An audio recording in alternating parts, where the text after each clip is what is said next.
ಹರೇ ಕೃಷ್ಣ. ನಿಮ್ಮ ಪರಿಸ್ಥಿತಿಗೆ ಯೂನಿವರ್ಸ್ ಕಡೆಯಿಂದ ಏನು ಆನ್ಸರ್ ಸಿಗ್ತಾ ಇದೆ ನೋಡೋಣ. First message good luck and next unknown.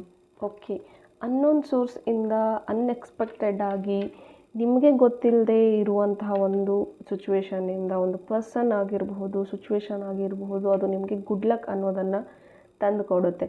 Might be ನೀವು ಯಾವುದೋ ಒಂದು ಕೆಲಸಕ್ಕೆ ಕೈ ಹಾಕಿದ್ದೀರಾ. ಸೊ ಅದು ಯಾವ ರೀತಿ ಬರುತ್ತೆ ಅಂದರೆ, ಅದು ನೀವು ಅನ್ಎಕ್ಸ್ಪೆಕ್ಟೆಡ್ ಆಗಿ ನಿಮಗೆ ಗೊತ್ತಿಲ್ಲದೆ ಇರುವಂತಹ ವ್ಯಕ್ತಿ ನಿಮಗೆ ಏಂಜಲ್ ಮುಖಾಂತರ ಹೆಲ್ಪ್ ಮಾಡ್ತಾರೆ.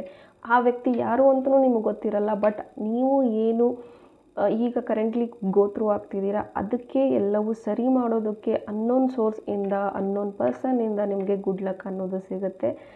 ಆ್ಯಂಡ್ ನೆಕ್ಸ್ಟ್ ಬರುವಂತಹ ಡೇಸಲ್ಲಿ ಒಂದು ಒಳ್ಳೆಯ ಗುಡ್ ಅಪರ್ಚುನಿಟೀಸ್, ಗುಡ್ ಲಕ್, ನೀವು ಕೈ ಹಿಡಿದಿರುವಂತಹ ಎಲ್ಲ ಕೆಲಸಗಳು ಸಕ್ಸಸ್ ಆಗುತ್ತೆ ಅಂತ ಏಂಜಲ್ಸ್ ನಿಮಗೆ ಹೇಳ್ತಾ ಇದ್ದಾರೆ.